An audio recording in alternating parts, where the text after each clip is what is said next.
Deuxième trousse, ça c'est celle de la voiture. Alors vous voyez, ça se présente comme ça. Ce qui est intéressant avec ce genre de modèle, même si ça fait du bruit, ah la vache, c'est incroyable ces scratchs comme ça peut tenir. Selon ce que vous avez, selon comment est équipé votre véhicule, à l'arrière, je vais y arriver, ça fait du bruit, je suis désolé. À l'arrière des sièges, le scratch mâle, donc les petits picots qui sont un peu durs, hein, ça peut coller à l'arrière des sièges. Donc quand vous faites ça et vous collez ça à l'arrière des sièges, vous avez en fait votre trousse de secours qui est prête tout de suite à l'arrière du siège, conducteur ou passager. Bon, il y a d'autres moyens de la maintenir, hein, mais voilà, ça c'est assez pratique. Vous avez deux petites bandes qui sont rétro-réfléchissantes, c'est au cas où il fait nuit, puis vous n'avez pas forcément l'habitude de la récupérer, vous la voyez un petit peu mieux, ouais, bon, c'est pas mal. Et puis la petite sangle qui bien sûr peut s'en aller, enfin c'est pas une sangle, hein, c'est une bandoulière qui peut s'en aller, qui est réglable. Bon, ça c'est l'aspect extérieur, j'allais dire on s'en fiche un petit peu, on va regarder dedans ce qui se passe. Hein. Allez, on ouvre. Alors ce qui est sympa quand même sur ce produit-là, vous voyez, c'est qu'on a des anneaux assez grands. Et ça permet d'ouvrir sans trop avoir à chercher la fermeture. Voilà, alors comment ça se présente? Ça se présente comme ça. Et de là, on va réouvrir ce côté-ci. Voilà, donc c'est vraiment bien conçu. Vous êtes à côté d'une victime. Vous savez tout de suite quels seront les éléments que vous allez prendre ou ne pas prendre. Allez, je vous fais la présentation rapidus. Ici, on est dans le domaine bobologie. Donc on a des compresses, les fameuses gauzes. On va avoir de quoi se nettoyer les mains avec des petits sachets comme ça, des sachets de gel hydroalcoolique mais en sachet. On va avoir de quoi se réparer le nez avec du Coalgan en cas de saignement de nez, même si ça marche très bien de se moucher un grand coup. Pour un enfant surtout, on se mouche un grand coup. On prend son mouchoir, on le balance dans une poubelle, on met son doigt sur la narine et on penche la tête en avant pendant au moins 5 minutes. Si ça cicatrise pas, c'est qu'on a un début de problème. On peut commencer à mécher avec du Coalgan comme ça. Mais là, il va falloir aller faire cautériser à l'intérieur la vénule qui est peut-être même une veine qui a pété. Voilà, donc c'est parce que ça va revenir assez régulièrement. Donc le Coalgan, ça peut être assez sympa. Ça évite de se pourrir des vacances avec un enfant qui a le nez et qui saigne. Toujours l'idée des strips, alors là on doit être sur du 7 cm et demi, 7 cm et demi, toujours les strips, hein, voilà, là il y en a 5. C'est du stérile, hein, donc il y en a quelques-uns, c'est toujours pratique aussi en bobologie pour refermer une plaie et puis être sûr qu'on n'aura pas une grosse vilaine cicatrice. iPad, ça c'est sympa aussi, pansement pour œil, stérile, on n'approche pas n'importe quoi d'un œil, vous avez nettoyé au sérum physiologique. Vous avez nettoyé au moyen de gaz ce qui peut être autour d'un œil, et on va le refermer comme ça. Ensuite, on va avoir le système de ruban adhésif, bien évidemment médical. Et puis, on va pouvoir aller montrer à quiconque. Mais ce qui est intéressant, c'est que plus aucune saleté va pouvoir en tout cas pénétrer dans le globe oculaire. Voilà, donc ça, c'est assez spécifique. Je le remets là. Donc des gauzes, comme je vous avais dit, rien d'extraordinaire. Je referme ce côté-ci et alors puisque tout à l'heure j'ai pas été capable de vous montrer mes petites pochettes qui font du froid, j'en ai dans celle-ci. Je vais évidemment pas le faire parce que vous n'allez pas vous rendre compte que ça fait du froid, puis je vais pas en cramer une non plus. À l'intérieur en fait il suffit d'appuyer relativement fort sur les deux côtés. Vous voyez, eux, ils disent qu'il faut craquer en haut. Ouais. Moi, je sens pas le truc. Il est là au milieu. Hein. Mais bref, vous avez deux cristaux différents. Quand l'un rencontre l'autre, eh bien, vous avez une réaction chimique qui fait que c'est vraiment très froid. Et ça peut être très intéressant. Sur une luxation, sur une entorse, non seulement ça fait du bien, mais ça peut aussi un petit peu réparer. Le bandage triangulaire, on l'a vu aussi dans la trousse avant. Très pratique, ça peut fermer toute la tête et faire une sorte de bonnet, comme on le voit sur l'illustration. Ça sert surtout à mettre un bras en écharpe, et puis ça peut aussi venir compléter un dispositif de maintien d'un pansement compressif, par exemple, sur une cuisse, sur une jambe. Voilà, ça peut servir à pas mal de choses, mais évidemment pas au contact de la plaie, ça n'est pas stérile. Allez, c'est fait pour ce côté-ci, on va regarder ce qui se passe plutôt par là. on parlait tout à l'heure des gauzes, donc des gaz. En fait, voilà, on a différents modèles. Là, ce sont des gants. Hein. C'est le réflexe à avoir dès qu'on a ouvert. On se nettoie les mains et on porte des gants tout de suite. On ne va pas aller toucher une victime avec les mains, entre guillemets, contaminantes. Voilà, donc différentes gaz. Toujours notre crème qui va accélérer la cicatrisation de la peau pour des plaies relativement bénignes. Un petit peu de produits antiseptiques. Et puis dessous, ça c'est une toute petite mini attelle pour un doigt. Vous voyez, j'ai une fracture, j'ai en tout cas une bonne entorse d'un doigt, ça fait super mal. Avant d'aller voir si je peux passer une radio, on va maintenir, on va immobiliser. Et ça c'est très pratique, comme vous le voyez, ça tient vraiment pas de place. Troisième compartiment, c'est le plus gros, on le fera après, on va passer sur celui-là. Allez, toujours le gros mytho quand je vous disais que j'avais rien en ce qui concerne les petits ciseaux stériles. Celui-là est vraiment très très bien parce que c'est un peu courbé. Alors je sais pas si on va le voir sur le... C'est un peu courbé. Là franchement pour aller choper quelque chose, alors c'est un clamp en fait, mais pour aller choper quelque chose au fond d'une gorge, une arête ou quoi que ce soit, si vous n'y arrivez pas, après il faut aller bien sûr chez un ORL ou aux urgences, mais vous pouvez tenter, c'est stérile. Voilà, si vous arrivez à faire ouvrir le bec à la victime suffisamment longtemps, c'est assez intéressant. Des compresses, vous me dites, mais vous allez me dire, des compresses, il en a, c'est pas possible, il y en a à revendre. Je vous assure que sur des plaies, quand vous changez votre pansement, c'est arrivé le matin, vous avez une plaie, la personne, vous la revoyez l'après-midi ou le soir, vous changez le pansement, vous refaites ça le lendemain et vous n'avez pas de possibilité de trouver une pharmacie sous 24 ou 48 heures, je vous garantis que vous n'êtes pas mécontent d'en trouver plein la boîte des compresses comme ça. Je vous parlais tout à l'heure de brûlure, quand on n'avait pas la possibilité et l'accès à un point d'eau. En fait, là où j'ai bégayé tout à l'heure, en fait, il faut réhydrater la peau qui a été brûlée. Ce type de pansement, c'est absolument génial parce que dedans, il n'y a rien de gras. C'est ce qu'ils appellent de l'hydrogel.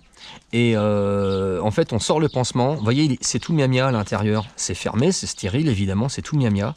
Et le miamia, en fait, c'est un gel qu'on va essayer de récupérer au maximum et qu'on va même chasser hors de l'emballage pour le mettre sur le pansement. C'est ce qui va permettre d'hydrater la peau, la plaie qui a été brûlée. Voilà, alors évidemment après c'est urgence. Mais dans un premier temps, on s'aperçoit que sur des brûlures importantes, si on n'a pas ce genre de pansement ou si on n'a pas accès à un point d'eau, ça peut créer un choc. Et surtout la peau, il va falloir beaucoup de temps avant qu'elle se refabrique. Pour remplacer la peau morte, on a des brûlures qui peuvent aller jusqu'aux os, ou bien évidemment les tissus comme les muscles ont été brûlés, les nerfs ont été brûlés. Alors ça c'est un truc, on est à un degré, c'est 3e degré, et il n'y a qu'un truc qui est sympa dans les grosses brûlures comme ça, c'est que ça vous fait plus mal, parce qu'il n'y a plus de nerfs. Mais c'est atroce, vous voyez les os. Là, l'infection, c'est le mal absolu pour ce genre de brûlure. Avec ça, vous le dépliez, il fait 10 cm par 10 cm, vous le posez, s'il en faut 2, vous en mettez 2. Le grand intérêt, c'est que vous faites en sorte de ne pas infecter la plaie. Et alors ça, c'est le top, parce qu'après, quand vous partez dans un centre de brûlés, de grands brûlés, ils apprécient beaucoup. Ça, c'est vraiment les gestes qu'il faut faire dès que possible. Dessous, je vous enlève pas tout, c'est encore uniquement des gaz. Alors vous allez dire, ce type, il a des gaz. Ouais, il a des compresses, surtout. Voilà, qu'on ne se trompe pas de terme. Pendant que je remets tout ça en place, je voudrais vous demander de ne pas hésiter à participer dans les commentaires, parce que je sais que c'est pas forcément un vœu de tout le monde de pouvoir commenter, mais si vous avez eu des expériences, si vous faites partie du corps médical, si vous avez quoi que ce soit à dire sur la mise en place de ces trousses que je vous présente, surtout, mais alors n'hésitez pas, il faut qu'on ait du partage, il faut absolument qu'on puisse, pour avancer et puis pour distiller des informations correctes, il faut absolument qu'on puisse avoir un échange, donc n'hésitez surtout pas. Je garde le garrot à usage civil pour la fin parce que c'est vraiment le top. Ça, ce sont des bandes. C'est comme celle-là en fait. Vous avez des bandes, on parlait de la bande un peu crêpe. Je sais pas si vous entendez, je vais essayer de le rapprocher. Ça s'auto-agrippe. C'est une bande en fait, quand vous allez avoir une plaie, vous avez traité la plaie, vous avez fait un pansement, et vous avez peur que ce pansement il s'arrache. Vous voyez, quand on a plein de poils comme ça, déjà c'est pas forcément hygiénique sur une plaie, mais surtout on a peur que le pansement s'arrache. On fait des tours sans serrer. parce que là, il ne faut pas comprimer, on n'est pas en train de faire un garrot, mais sans serrer, on va faire des tours. Mais alors, quand je dis sans serrer, vous allez vous rendre compte que des fois, sans faire attention, on serre. Mais on ne fait même pas attention, c'est-à-dire qu'en fait, on ne le fait pas exprès, mais on serre quand même. Et quand l'extrémité du membre devient tout bleu, ah ben c'est qu'on a serré un peu fort, hein. Donc voilà, on fait attention quand on enveloppe un pansement de ne pas serrer. Ah, faut maintenir, mais voilà, il faut trouver le bon ratio entre je suis en train de serrer et là je comprime. Et puis à côté de ça, mon pourtour de pansement est trop lâche et puis il sert à rien. Voilà, il faut trouver un bon compromis. Donc ce genre de choses, c'est la même chose que ça. C'est pas stérile, hein, puisque ça va à l'extérieur d'un pansement. Par contre, à l'intérieur de ça, en fait, vous avez carrément du velcro. On le voit un petit peu là. On a du velcro. Donc ça, c'est le côté mâle. Et le côté, entre guillemets, femelle du velcro, bah, c'est toute la bande. Alors un truc comme ça fait plus d'1 mètre. Hein. Alors sur une cuisse, bah, ça vous permet de faire plusieurs tours. Et puis bah, à la fin, vous fermez avec ça. Vous n'avez pas besoin d'épingles à nourrice. Épingles à nourrice que vous retrouvez ici. Et une fois encore, c'est le genre de choses qu'on met loin de quelque chose de stérile. Hein. Ça, c'est encore une sorte de bande un peu crêpe. Voilà. Mon petit sparadrap, là, ici, vous voyez, je l'ai laissé dans son emballage parce que au moins, quand tu l'utilises, il est relativement propre. J'ai bien sûr du sérum Phi. Une petite boîte de Doliprane, vous aurez remarqué, je pense que jusqu'à maintenant, j'ai relativement peu de médication parce que bah, y a des choses qui se font avec des ordonnances, il y a des choses qui se font aussi sans ordonnance comme le Doliprane. On va y aller mollo sur le Doliprane. On sait qu'à partir de 3 grammes jour pour un adulte, si on dépasse ça, ça va mal se passer pour le foie. Et c'est grave, surtout chez les enfants. Donc en tant que parent, on est responsable, on donne des doses de 500 mg, on compte, on note, et ça, il faut surtout pas hésiter à noter. Je suis en train de dire qu'il faut noter, mais je suis en train de me dire que normalement, j'ai un stylo là-dedans. Ben non, vous voyez, j'ai fait le cake, j'ai pas de stylo. Donc c'est une erreur. Donc vous voyez, il faut absolument que je répare ça, il faut que je mette un feutre là-dedans. Voilà. Du sérum Phi, vous voyez, il y a de quoi faire. Il en faut. Hein. Surtout quand on commence à attaquer les yeux, il faut du sérum Phi, c'est vraiment impératif. Ça, c'est les petits sticks de chez Helicontex. Ouais, je vous fais pas de publicité en règle générale. Hein. Si il y a quoi que ce soit dans ce que j'ai qui pour vous est un petit peu compliqué à trouver, alors ça peut être les pansements pour les brûlures, ça peut être par exemple les garrots civils, vous me faites un commentaire et je vous réponds, mais je fais pas la liste de ce que j'utilise parce que moi j'ai rien à vendre, donc j'ai pas d'intérêt à leur faire de la pub. Vous pouvez aller dans une pharmacie et demander aussi, ils vont forcément vous répondre. Il fait nuit, vous avez à intervenir à n'importe quel endroit, quelqu'un de votre famille s'est blessé, vous y allez, vous voyez rien du tout, il n'y a pas de lampe torche, le téléphone, vous gardez sa batterie parce que vous allez peut-être avoir à passer une alerte pour prévenir des secours. Résultat, pour voir clair, vous craquez 2 light sticks comme ça, ce sont des blancs, ça dure 24 heures. Les 12-14 premières heures, je vous garantis que ça éclaire, mais c'est quelque chose. Donc en blanc, voilà, il y en a 2 dedans parce que ça peut servir à plein de trucs. Hein, quand vous en avez un en bout de chaque main, que vous faites ça de loin en pleine nuit, on vous voit, on sait où vous êtes, voilà. Pour prévenir, par exemple, je suis là, venez à notre rencontre, on est là. Bon, c'est assez intéressant.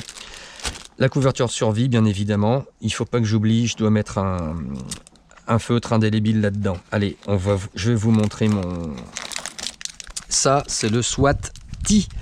Alors, cette bête là, à quoi que ça va bien pouvoir servir, je vais vous en montrer un autre qui est plus tactique. Ça c'est orange, hein, c'est de la même manière que pour l'autre tourniquet.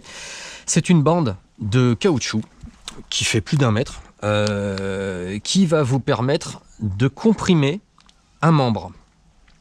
Sur cette bande, on voit très bien ici qu'on a des pictos. Alors on a un ovale avec une flèche qui devient un rond. Et puis on a ensuite une grande bande avec des petits zigouigouis. Et quand on suit la flèche, ça devient des petits carrés. Alors c'est très simple. Plus vous étirez la toile de caoutchouc, plus les dessins ici et ce qui est ovale là va s'étirer. À partir du moment où l'ovale devient un rond, alors il faut regarder l'ovale qu'elle a, hein. Ça c'est ce que ça doit devenir, mais lui il va devenir ovale à force de tirer. Donc on regarde celui-là, dès qu'il devient un rond, dès que ces petits rectangles ici deviennent des carrés comme ici, à ce moment-là, ça veut dire que vous avez une tension qui est propre, qui est suffisante. Et dès l'instant que votre tension est suffisante, bah, ça veut dire que vous allez faire le tour en maintenant cette tension. Et à chaque fois que vous allez voir passer les symboles, bah, vous allez tirer jusqu'à les déformer pour voir arriver la forme adéquate. Un rond quand c'était un ovale, un carré quand c'était un rectangle. Et vous allez faire le tour toujours au même endroit. Et là, vous êtes en train de comprimer. Et visuellement, vous regardez la plaie, le saignement est en train de s'arrêter. Si ça n'est pas le cas, vous défaites légèrement votre garrot, vous retirez plus fort et vous faites le tour comme ça du membre jusqu'à ce que le saignement s'arrête. À partir de là, qu'est-ce que je fais de l'extrémité? Ben, je vais la coincer à l'intérieur des spires, en fait, hein, côté peau. Donc là, ça va l'arrêter, il va pas refaire des tours. Si ça suffit pas, j'utilise une bande comme ça, qui est auto-agrippante. J'en prends une comme ça, ou un petit peu moins large, ou encore moins large. Et puis je vais serrer dessus. Alors là, ce coup-ci, le garrot, lui, il a été comprimé. J'ai pas besoin de tirer comme un fou là-dessus, mais c'est peut-être pour éviter que le garrot se desserre. Et à partir de là, je vais prendre mon feutre. Vous l'aurez noté, je ne l'ai pas dans cette trousse, mais bon, en fait j'en ai dans la voiture, mais il faut absolument que ce soit dans la trousse. Et vous notez, à côté du membre ou sur le front de la victime, l'heure à laquelle vous avez posé le garrot. C'est super important. Voilà. Donc, il est là, il est pas stérile, enfin si, il est stérile en fait. Ah si, il est stérile, ouais. Les petits ciseaux de découpe, moi c'est pas des gros modèles parce que je vais très rapidement acquérir des Raptors. Donc vous voyez, je les ai mis ici, mais ils vont se faire remplacer très vite. Donc voilà, là on est sur un garrot que tout le monde peut utiliser, qui peut servir aussi de pansement compressif, qui peut servir de gaz externe pour maintenir un pansement en place. Ça peut aussi fonctionner pour ça. Ça peut aussi maintenir un membre qui a une fracture. C'est moins facile qu'avec le bandage en mousse et en alu, mais ça convient également, il n'y a absolument aucun problème. Et puis vous savez, il y a un moment, il faut aussi se dire qu'on s'adapte. Hein. On ne peut pas être équipé comme dans une ambulance. C'est aussi des produits qu'on a achetés avec nos deniers personnels, donc on n'a pas forcément les moyens de s'acheter des choses qui coûtent forcément cher, puisqu'on a attrait à maintenir des vies en vie, donc souvent c'est pas donné, mais avec un minimum comme ça, je saurais même pas vous chiffrer, parce que voilà, je suis pas dans le sensationnel, mon but il est pas de vous dire waouh, cette pochette vous l'avez pour 150 €, qu'est-ce que vous attendez, tapez le code machin. Voilà, c'est vraiment pas le but. Hein. Chacun va voir son pharmacien, son docteur, qui peut aussi, son médecin, qui peut aussi aider à faire des très bonnes recommandations. C'est quand même leur métier. Moi, je vous présente ce que j'ai. Je finis avec une trousse spécifique, qui est typée tactique. Allez, à tout de suite.